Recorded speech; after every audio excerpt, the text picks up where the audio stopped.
Hi, everybody. Bill Einelli, broker, owner of Einelli and Associates. Welcome to the Real Estate Matters videocast, where we entertain, educate, and inform you on the local and outlying area real estate market.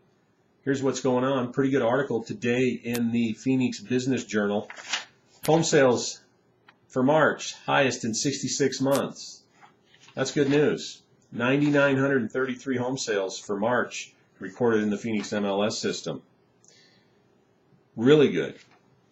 The problem is, though, there's bottom feeders below 100, 120,000 there picking up houses, and then you've got the 500,000 and up market that moves, but you don't have the 250 to 500 range is a little stagnant.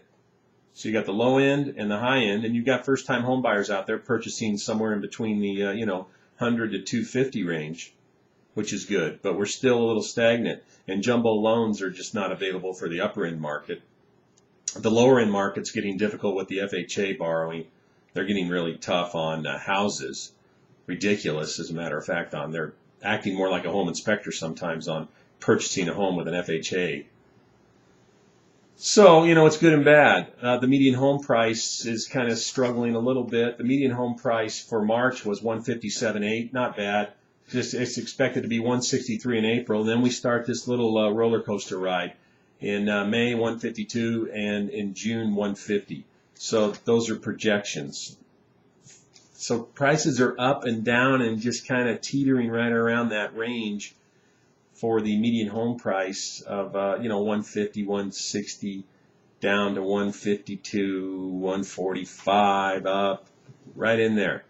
But the sweet spot is right between the 70,000 to 250,000 is a sweet spot for homes moving.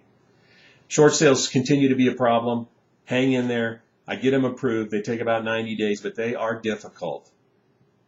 Don't let anybody tell you differently. You've got to be in there. If you're a seller, hang in there for the long run.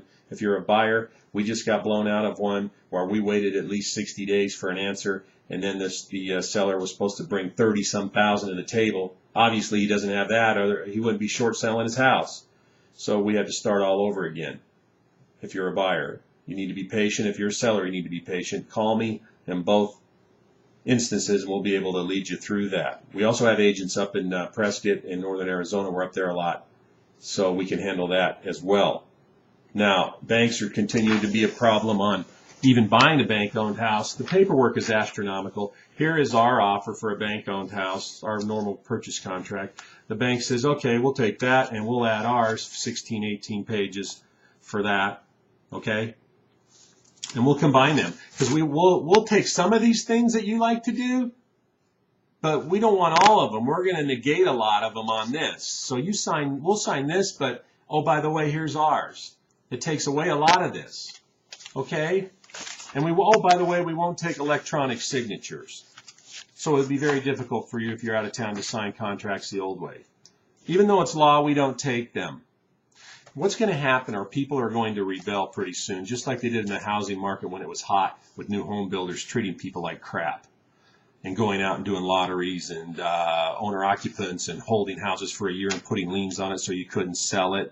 Guess what happened to those people? Trend Homes, gone. Fulton Homes, filed for bankruptcy protection. I mean, I can name you 10 more. So it's going to come full circle with the banks. People are going to start voting with their pocketbook. Hey, I remember Wells Fargo, B of A, Citi, Chase. I'm not going to put my money down there. I'm going to go to the small banks. I'm not doing it. I'm going to credit unions. They've got bailed out. They've got all this. They made life difficult when I went to purchase a house. That's what's going to happen. I've told the banks that. It takes a long time, but it'll come full circle, and they'll be in trouble as well. You watch. Mark my words. And then maybe they'll get a little more lenient on their paperwork or what they'll take. But they just rule the world in the real estate industry, the banks. And I rail and hem-haw, and people think I'm out of my mind, but I'm sticking up for you. The bank-owned agents aren't going to make a squeal about it because that's the hand that feeds them. They're not going to call the asset managers and go, this isn't fair. What are we doing? They're not going to say anything. So I give them a hard time and email them, and they think I'm out of my mind.